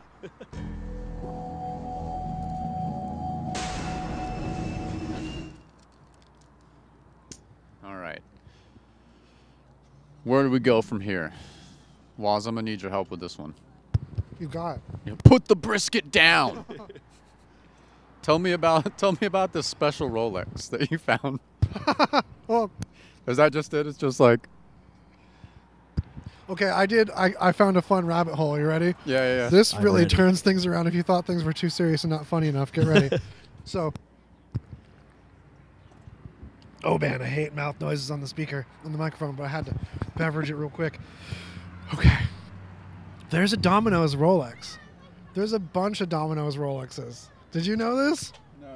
Domino's, the pizza company? Yeah. Yes. Now, I have to give full credit that I heard about this on Your Mom's House podcast, but then I went looking into it, and okay, since the 80s, Domino's has incentivized their, what do you call it when you franchisees to get to certain sales figures, so that say you're the young family entrepreneur person. Look Yeah. at that Air King right there. Let me show you all. So you get your franchise to that situation where you're like the noble business owner under the corporate situation. That's Domino's golden jacket, dude. Yeah, That's- exactly. And Domino's throws you down this Rolex. And now this is the newer one here. Now they've taken it off the dial and put this like low key Oh, wow. silver Domino's deal on the band. Damn. That's kind of pimping though. I'm going to eBay that shit. Yeah. Right. Y'all want this Domino's Rolex? Other food companies have done it since, but like Domino's. Just since the 80s? What I heard is that the real ones to get are like the Arby's ones. If you get, Arby's has got a Rolex? Yeah. Damn, son. well, not only is it like, you know, there's way less of those. There's Right. less Arby's. Absolutely. So, you know that to get the Arby's Rolex, there's got to be less of those floating around. Your sales numbers better be fucking jacked. Right. Better be Damn. slinging them beef and cheddars. Damn. Yeah, Beef there's and like cheddars. a whole different layer on the sampler of things that I totally forgot about. We got Kevin here. Dr. Sample. It's from 98. We got the 1998 sampler here today. Yeah. We did it. Dang, so now we're already close to the tail end of the broadcast. We've got to be making sure we're looking at the thickies. Yeah, so this is kind of interesting. Some archaeologists found evidence for the Got some Go Knights Go yeah at us. the earliest large-scale celebrations in Britain at Stonehenge, and they found evidence of people traveling with animals from all over, hundreds of miles a way for just giant prehistoric parties, I guess. Yeah, it's basically like the OG Burning Man. Oh wow. Where Yeah, you have to right. bring Pretty your much. own. You have to be That's self-sustaining. proto Burning Man right there. Yeah. No, it really was. There's evidence that these people would take something like a large pig that was way too heavy for them to carry, or even have like a cart or something that Right. they would carry. So they had to walk with it miles and miles and miles to this Stonehenge festival. You know, dragging their coolers Right. and just yetiing it. Tense. That was the Rolling Stones' first concert and shit. So they got their name. Right. Absolutely. Well, they were the unrolling Stones, but Right. that didn't really roll off the tongue. So they had to, make the word more circular, more spherical. Yeah, I don't know. That seems it's kind of cool. I guess that's like one more clue into like what Stonehenge is, I guess. It's party town, man. I mean, hey, Yeah. all the more reason to go and check it out. You know, bring a couple libations. And BYOB. Right. BYOB henge. Meet some druids. Right. Get some druid blessings. Is that what they do? Do they do blessings? Yeah. Yeah, maybe. I don't know. All right. What? Back to Facebook real quick, because some people are chief product officer. Yeah, I'm just gonna talk over the stingers. Don't mind me. No, that one's for that. That's the one you. Oh, that is? It bleeds it in. This one's better. That was the short one I've been neglecting. Yeah, but I guess you might have to break me in on this one, Walks. I don't know. Chief product officer and WhatsApp vice president are leaving. Well, the takeaway on this is nothing specific about this fella, but just that this is the most recent of several upper deckers on Facebook taken off. Oh yeah. The sun set so abruptly. Yeah, I was like, where'd it go? It was just in my eyes, and now it's like. Yeah. Or was it that truck back? Oh, it was just the truck. It was the truck. Yeah. God damn it. Damn. And okay, so if you remember from last week, Facebook had Zuckerberg announce a new focus on privacy, almost hauntingly, Yeah. as if like something finally applied to him enough that he cared more. It's like there was such an appearance of caring a lot about privacy for a while on Facebook, with all these privacy options, all this stuff that pop up at you about privacy, but it was so granular and such a pain in the butt. Whereas now it didn't let you really delete certain things.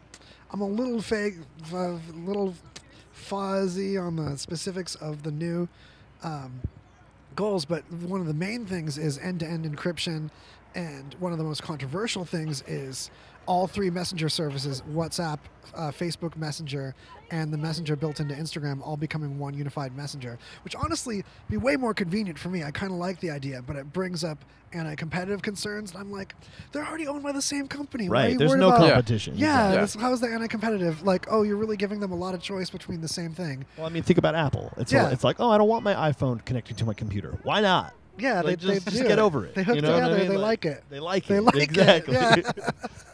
So a great comparison. And so I'm on that side with that part, but also the end-to-end encryption is great. But then people might argue, okay, well, who can deal with the database on it? What government can snoof on it on one of those ends?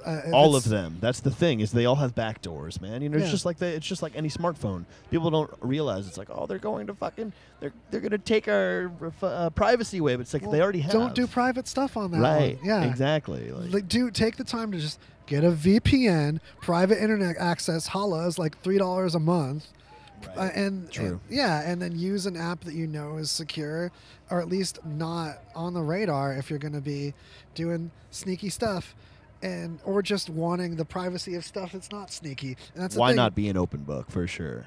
Yeah, I mean, some might argue that if you're not up to anything, why not have it out there? But why have all of it out there to begin with? Like that, so Right. there's value to privacy even among people that aren't criminals. And then people like Zuckerberg, let's say that Zuckerberg's not a criminal. It's still caught up to him that the privacy is valuable. So he's really into it, and I'm really excited about it. And on the surface, I feel like it's all stuff I can get behind, but it's also spooky when we have all these major people leave, and then we have the greatest outage of a social media platform in history earlier this week. So it's just stormy weather, and I don't know who to look sideways at for sure. How long was the outage if it was like the greatest one? It couldn't have been that long. Like a day. Hours, right? It was like 12 hours or something. It had to be. Was it that long? We can look at a map, you guys, of the outage. Ooh, Actually, yeah. maps. Actually, I want to pretend like I prepared a map, but no, they just put a link here to a map of the outage. But you can follow along on the map. And oh, did you see it? Great Facebook outage of 2019. Teamwork. I know, right? So you're probably not going to see much going on it now. But is the service down? Yeah. Okay, so that was beautifully. Oh no, it's still got issues on the East Coast and all over Europe. Wow. And if we come in on Las Vegas, it was spotty like yesterday. Yeah, it's seriously not running happy all the way yet, and they know it. So hopefully you get to see the stream. Okay. I thought it was just the internet. I thought it was just like the internet connection. I was like, oh, there's nothing. All right, cool, whatever. That's I won't look at it thought for a too. couple hours. Yeah. You know, you go back on. Oh, it's not working again. All right, I'll just go jerk off and fall asleep. And you know. Which how can you do that without the internet? You're a monster. I am for sure. Yeah, I can never manage that anymore. Yeah, spoiled. Just gotta do it to all my sex tapes that I put out there because I don't care about privacy. Yeah. Right. So they're out his there. own website. You just gotta find them. I don't know. I don't remember where I left them. I just Unpublished links. yeah, just sprinkle them around. You know. I'm making a bot for this. I just need a picture of your nipples, and I'm going to use the nipple matching Nipple algorithm. bot? Yeah. If you guys haven't heard, Twitch has a nipple detecting algorithm. Oh, Yeah. wow. So if you live stream on Twitch and a nipple pops out, male or female, you can get banned from that shit. We'll see it. Ooh. The What computer made to see nipples. Free the nipple, man. What about a picture? What about a picture of a nipple? Can it grab Absolutely. it? Yeah. For sure. It's not okay. Oh man. I What- think someone I know got No flagged for nipples. like a really realistic oil painting. Wow. Yeah, there's no AI for the oil painting situation. Or just like a wild pepperoni, just like laying around. Just like no. I guarantee there's been pepperoni mistakes. Right. A fucking Domino's Rolex and shit. They're like, nope. It's just associated with pepperoni. It's like, oh, we're going too deep here. We got to set a little strong. Right. Oh man. Oh, hey, that's kind of a topic changing one. I didn't mean to do that. I just forgot what that one was. Bad nipple bot. All right. We didn't really dive all the way into this, and I know Kevin will have some good insight. The college entrance scam, which I don't know if you heard about, where I have not. yeah, so That's true. There's more about that. they indicted Aunt Becky from Full House. Okay, so I've been seeing something about that, but Yeah. So they indicted like 50 people, and there was this huge scam of like administrators working at these colleges who would either like fluff kids' SATs numbers. They would send them to like a special private testing facility and have the SATs administered there. right. Or they would make it seem like the kids had been playing sports their whole high school career, even if their like school they went to didn't even have sports. And they did all kinds of crazy shit, but they ran it through like a charity organization. And these parents would end up donating like $500,000 to, $2.5 million, whatever, if not, whatever else. But yeah, it was a huge scam. It's gone on for a long time probably. And like, it's not new because there's always been the really rich people who like donate a new building to a college, and then it's like their kid magically gets into school without having to do any tests. So that's, I don't know, it's kind of pissing a lot of students off because it's like legit taking spots away from kids who like really wanted to go to college when it's just these like rich kids or rich parents' kids who don't even really care, Well, not to mention all those other cats you're talking about are paying off student lones, so they're right? extra pissed. Yeah. Worse yet, the people that hire the fake college people and then think, man, I'm sick of college hiring these college graduates. I'll just hire these people who didn't even go to college. Right. And your degree's worthless. Yeah, and it just kind of like is a reflection of the entire system we live in. That like, we're told it's a meritocracy, and that's kind of been a theme of this episode, but it's really not, and it's really apparent to a lot of people, but we still keep being told that, through your whole life. It's like, just work really hard to go to college, and you'll make it.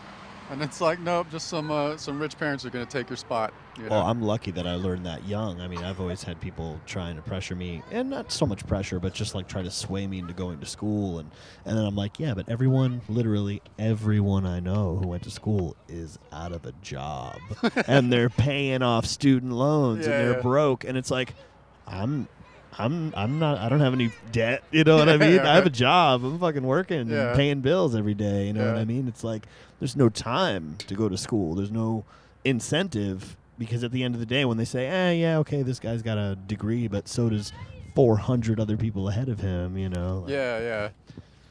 And especially when people are trying to specialize in kind of the same kind of just skate by to where you could get something good. No one's trying to excel in something. You know, jack of all trades, master of none. People want to just scatterbrain their education into everything when it's like, yeah, but the world doesn't need any more graphic designers. You know what I mean? Yeah. The world doesn't really need any more basketball players. You know what I mean? Like, you touch on something tragic there too. Let's say graphic designers specifically, because the tools are in everyone's hand. Right. You have this wave of businesses that think they can just handle that. So all the levels that your local graphic designer should be handling, businesses are just saying, I'll just do it myself. And not to mention, like, I'm not saying that you can't do that. I'm not saying that you shouldn't, try to reach out and learn as much as you can and try to, but like, I we mean, need graphic doctors. designers, that's need, a great thing to get online education in. Right. You don't need to go to a building to learn graphic design. Right. There's tons. You can go to YouTube. Yeah.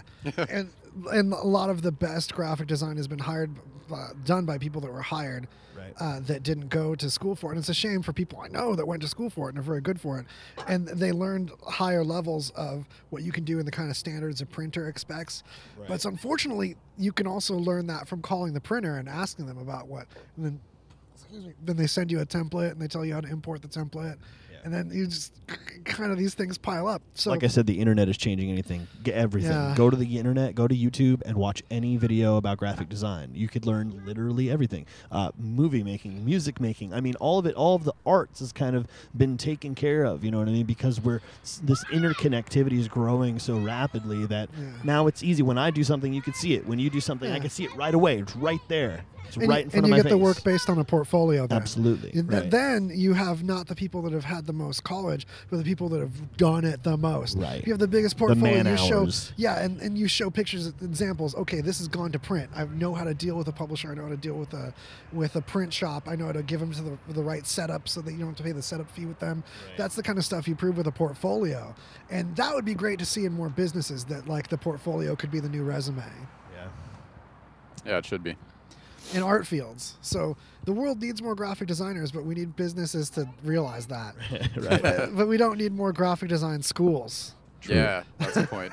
Yeah, because there's a lot of colleges that are doing a lot of like online college courses, and not like traditional online college courses, but like specialized, like narrow study. If you want to learn Career oriented. Yeah. And it's all online. Like MIT does some, Stanford does some. I've used MIT's App Builder. My very beginning of ever making an app was with MIT's App Builder. And it's free. You can just use it and make apps with it. It's like childlike puzzle pieces that hook together, and then an app happens. It's amazing. But the funny thing is, and you can look up the court filings, and most of the time, like, why would people want to look up court filings? But it turns out these ones are really funny because it contains a lot of the emails between the parents. All of this college scam stuff. Yeah, and this guy, right? And a lot of them basically admit, like, that they know their kids are lazy and don't really want to go to college, but they want them to go to college anyway, or they think their kids are stupid and not going to make it through college.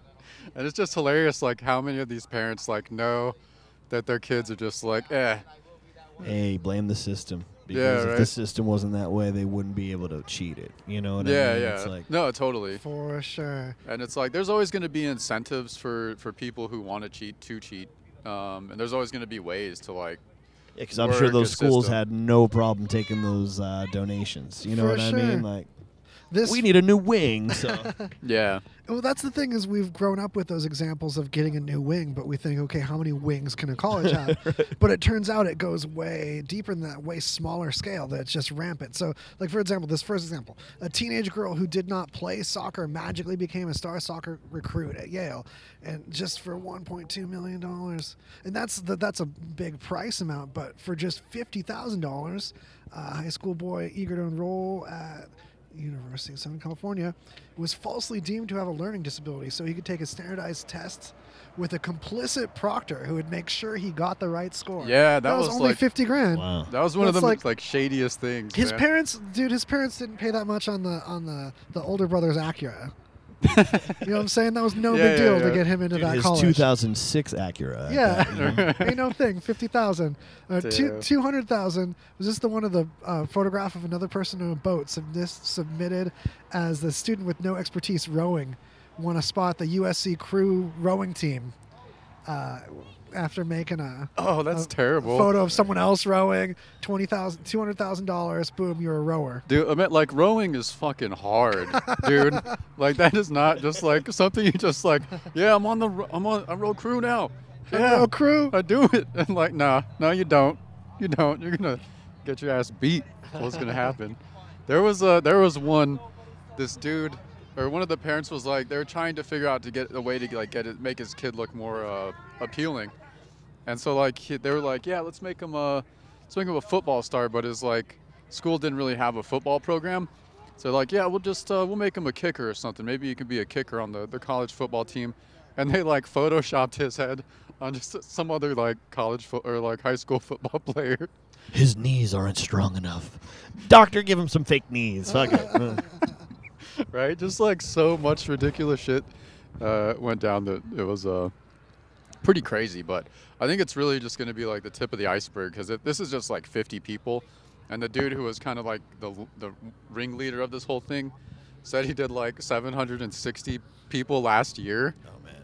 And it's only March this year, and there were like 50 people indicted. So it's probably like close to, 700-800 people every year for however long they've been doing it. I've been saying, like, since we first broadcast anything, that there's an education bubble. And when's the education bubble going to pop? Just like Right. the housing bubble in 08. Yeah, because the debt.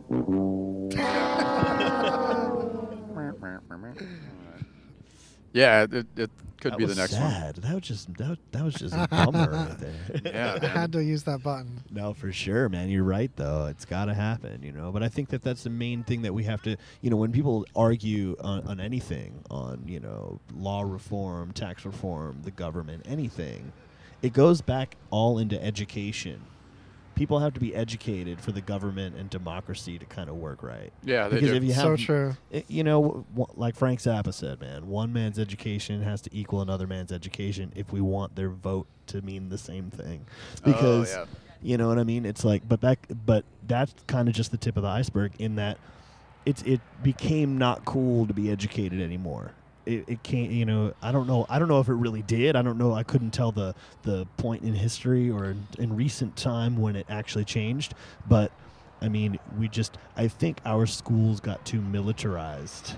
That perspective of you have to do this, you have to be here, fall in line. You know what I mean? And then you had people like me who were like, this isn't my thing. You know what's Yeah. weird, though? Have you noticed, though, that we didn't have a resurgence of where it's uncool to be smart? Right. So there was a deal that our parents had to deal with where the nerds were all just ostracized and it wasn't cool to be smart. And then we were raised with that and how wrong that was. And it was cool to be smart for us, but it didn't mean it was cool to go to school. Right, It absolutely. still became just as equally cool to rebel Well, against and our the teachers man told in us, that oh, yeah, system. we have to teach you this. You're never going to use this ever in your life. They but would you, tell us things like why that. would you tell me that? So now it's like it's cool to be YouTube smart. It's cool to Right, know how for sure. to know how to do stuff and have a clever Entrepreneurially smart. to have the kind of clever conversations that you get from the Greasy Conversation podcast. Right. But it's not cool to like get them from a school. But then you go, I mean, then you talk about why is that? Well, the teachers aren't getting paid enough. The teachers don't give a shit if your kid sleeps, if he Yeah. fucking does drugs, or if he's learning. They don't care. And no one You know can what I mean? teach at the speed people learn now. Right. That's a huge thing. I know it's way worse for the current generation because they just Absolutely. haul butt at learning everything more than we can even get. But then I know for me, like the stupid group reading, the teachers would just lean on reading as a group over and over again. And I'd get like 2 paragraphs ahead and lose Right. my place. And I'd I'm look done. like I'm done with the book. I'd look like the dummy that can't keep up with everyone's reading when I Right. just like I can't stay awake when everyone's reading so slow. Yeah. So it's just like we shouldn't be forced to live with the lowest denominator, and trying to learn stuff. And anyway, I'm getting on another thing I'm upset about. Yeah, get off my lawn. Yeah. Fucking lowest common denominator. I don't even remember what that is because my teacher told me I wouldn't ever need to use it, but they were wrong. Yeah, that's that. Oops, too soon. Too soon. So I don't know. Hey, dude, LTD edition Coba. Free the nip. That's Yeah. right. Free that nipple, son. Hey, shout out to Zippy's app, free the pepperoni. Nipple to bot's Jay. gonna get you. All this talk about bots, though, I gotta, because I've seen this pop up recently. Sex robots. Will they be the downfall of civilization? I don't think so. No. I've had this conversation many times with many a woman because I wanted to see a woman's perspective on it. Like, Yeah. what, you know, like, are you cool with that? And I think that it would be a good thing for society because the people who just want to lay around and fuck all day, they're going to get their robot. They're going to do it. You sit at home, do that shit. Now you're not on. Now you're not on the streets. Now you're not abusing people. You know what I mean? Yeah. Like sex robot. Okay. Now, at what point does AI become so intelligent that now it starts to feel and now it's a living kind of thing to where you're abusing it? You know what I mean? So we have to treat these things like you would, say, a vibrator or you would a pocket vagina. You know, Yeah. like, Wash it. absolutely. Don't This isn't a beat it up. cognitive being. This is a thing that is just there for your pleasure. Yeah. We robots, sure, but we don't want it to have AI. You know Oh what no! I mean? Yeah, Like, for sure. That would yeah, that there's would be nothing kind of bad gnarly. about this. Yeah. This is just, it's one of those things where you give someone a safe way to get out a deviant thing and they get it out in that safe way. You give people fireworks and so they don't go playing with machine guns. That's the thing. Is Alright. I'd go straight to Machine Gun Town if I didn't have fireworks available. I know what a pyro I am. Well, yeah, there's So- the book by Hunter S. Thompson called Screwjack where he meets this crazy drunkard and he goes over to the guy's house and he hears what he thinks is a woman in the closet. And she's like, "Ow, help me. Don't." And he's like, "What are you doing to this woman?" And turns out it's just a doll that the guy likes to beat. Because it's like it's a sex doll designed for the dude to take out his aggression on it. Wow. Because he knew he had a problem and he didn't want to keep getting in trouble for doing it to real people. You know what I mean? Handled. That's crazy. So, as weird as that story may be, still it's a good kinda concept. beautiful. It's a good concept. Like, you know what, we give people the freedom to kind of explore these things in their homes, and then they don't have to go out and do shit like that. You know what I mean? Like, And it's been shown that it doesn't just lead to obsessive escalation as much as some might argue either. right. If it can truly satisfy, then what's to escalate? Now, some things can't be satisfied, but then there's an underlying issue of this person's depressed because some other need isn't fulfilled. That's why none of these things should happen without talk therapy, because like none of anything should happen without that. I'm not saying that everyone should get a shrink, but I kind of am. Like at some point, Or there's a no friend. shame in that. Just get a fucking friend. That's a start, and that's the thing is like it's underrated and undermentioned, and sometimes your mind isn't going to tell you to do it, to tell you to get social or get caught up with someone to get someone else's opinion on what's going on in your life. But we're social animals. It's been proven through so many studies and things that we don't interpret reality properly without some form of community, without some people to run things by. Right. I've had that conversation with some friends about the color blue. You know what I mean? Is my blue your blue? Is it just one shade? Is it every shade? You know we what I gotta mean? compare Like, notes so we don't even know what's exactly. blue That's going what I mean. on. Like we go, okay, yeah, that's blue. All right, cool. Yeah. Yeah, it's blue for sure. So But that's like, big. Whatever brings that social level to you, some kind of checking in with some kind of cult or community, whether it's online and messages or whether it's like physical touch, whatever you require to get some reality check is super yeah, connection, man. Connection is essential to to the human psyche. I mean, I've had to learn it myself Underrated. in older age, like not too long ago. Whereas I sit in there like, fuck, I'm really pissed or really sad, and then you go and like talk to someone, like a friend. You just go, you just smoke or hang out or what, you know, go play some music, and then all of a sudden it's changed. And then your perspective on it's like, oh wow, okay, I was being irrational before. I should chill. I should learn to chill out. Oh man, every day of my life. Right. And I want to push the idea of like a yearly mental health checkup, like a yearly physical, like. I wish that that's was That's the awesome thing. idea. That's the thing, man. It's With like an actual pro? It's the way you fucking say it, because you say, "Oh man, a yearly mental thing." People flip their shit. Oh no, how could you make us do that? But no, a yearly physical to make sure you're healthy. Well, when you your talk, body, mind, and spirit. Like, you Yeah. got to make sure you're fucking healthy, man. when you talk to a real mental health professional, even if they're just a counselor, which, you know, in this country, you pretty much get to see counselors until you make a big stink to actually see a real psychiatrist, because they're just like really difficult to get a lot of insurances to take you there. But whatever fit you have to pitch to talk to an actual mental health professional, they'll tell you something, sometimes within a couple sentences of saying something. They'll say like a 2-word phrase like, oh, that's projection, or that's confirmation bias.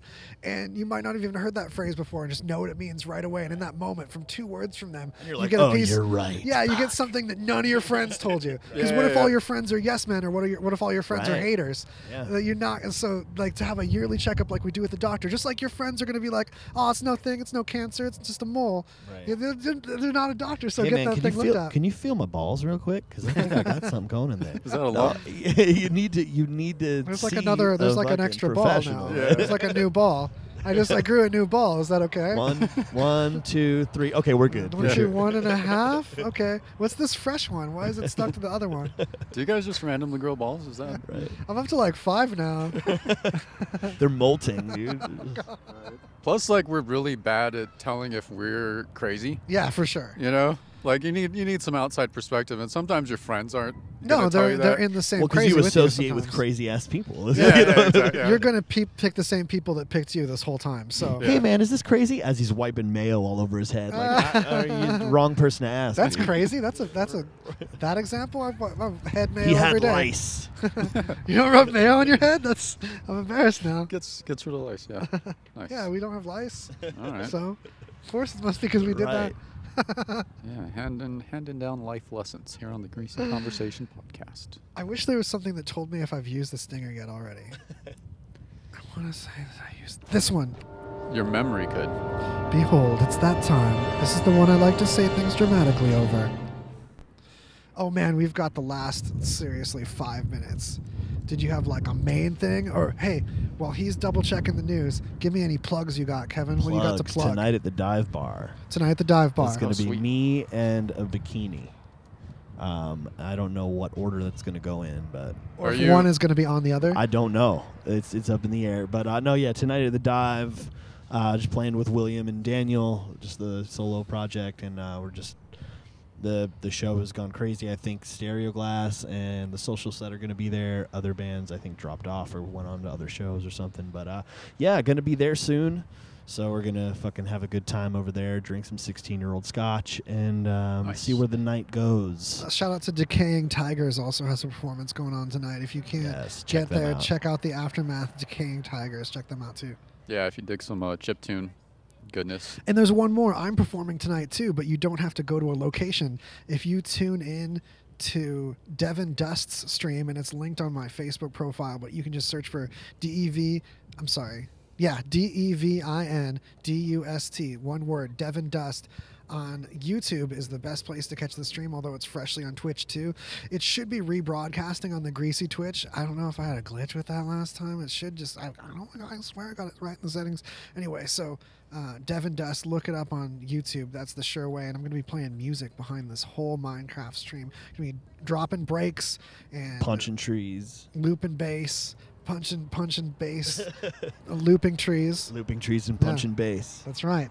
They have like horses. Can you like steal horses in that game or something? Or can you punch horses? Is that I a have thing? no idea. Well, that's how Yeah. you steal them. Yeah. Yeah. You gotta punch them and then steal them and their wallets. I mean, things don't always do what you say without punching. Am I right, guys? Damn. Terrible. We're all going to hell now. Thanks. Well, yeah. I don't Oh, know. shoot. So Any last words? I don't know. There's just this last bit about something on the internet, but Tim Berners-Lee, the creator of the internet, yeah. speaks out against government-sponsored hacking. Thing is, I mean, I want to play devil's advocate on this one really hard because I feel like don't take me as a nationalist for saying this, but I kind of want America to be good at hacking because I think the other nations are going to hack us so well, good. what if do we're you not. expect? That's what I mean. Like when we've built this. Yeah. When we've built this. The most powerful military. Yeah, absolutely. But more money has gone into our military than the next 10 militaries combined. So yeah, we should be up on that cyber tip too, or it's hopeless. But here's the other thing: there's a huge double-edged sword on this, where our government had this hack for Windows that they kept a secret, and that hack was used to undermine tons of American corporations and lost Americans billions of dollars in their economy due to other nations hacking us using a leaked tool that our government didn't tell Microsoft was a thing. And it wasn't until this happened that Microsoft was able to know about it and patch it. So that's the kind of gross thing. Like, if we're going to be a leader of hacking, we need to be a leader of security too. Yeah, it's the user, not the drug, man. You know what I mean? Like internet, we have such a powerful thing right here at the tip of our fingers, in our pockets every day. We could learn everything. You know how many conversations I've been in where people are arguing, no, this is it. No, that's it. This is truth. That's truth. You pull out a phone, you're like, no, you both are wrong. This is fucking facts right here. Yeah, right. And you think you can get nations to agree not to hack that and not just have an uprising of it's a moral thing, non-national. man. Yeah, it's a moral education at that point where it's like we have such a powerful tool that you're right, there's that double-edged sword of like, yeah, you want our government to be able to excel in what is the future of terrorism. Yeah, you know what I mean.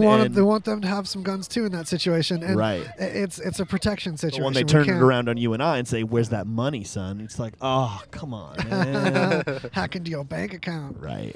But yeah, that's the thing, is when you have something state-sponsored, at least you can count on state regulation. It's kind of like the idea of like, oh, we just decriminalize drugs, but we don't legalize them. Well, you do that, and you say, okay, so the drugs, we don't punish people for them, but we don't allow them to get any mechanism. The exact same thing happens with this state-sponsored hacking. So if all of the hacking is going on anyway, and there's no governments doing any hacking, then you've got no, like, something that's supposed to be what the government is, the people. If the government's really the people, then it's the people having a hand in the hacking biz and seeing what can be done to protect the people. The problem is we think of the government as being against us.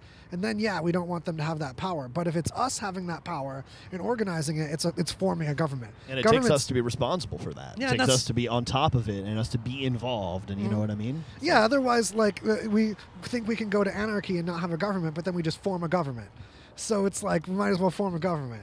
Right. And if there's a government already there, if we can do something with it, that's the ideas dream of democracy, man, is that it's we the people. You know what I mean? But I think that people just, they leave it up to, the politicians to make the decisions. You know what I mean? Don't so we touch can't, it. Exactly. Right. They're like, you know what? I'll fill my census every year and I'll send it in and they'll do the rest of the work. It's like, that's not democracy. That's leaving it into the hands of people you've appointed. Yeah. You know what I mean? Or lack thereof.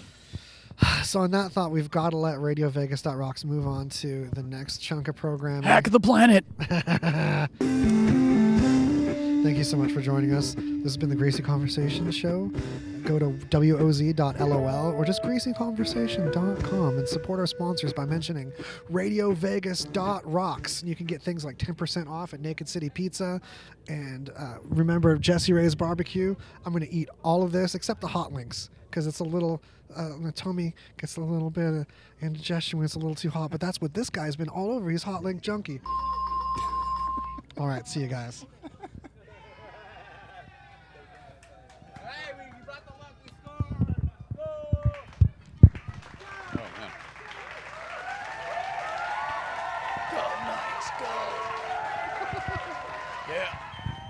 Super delayed applause. I know, I thought that was coming from in there. I was like, holy shit.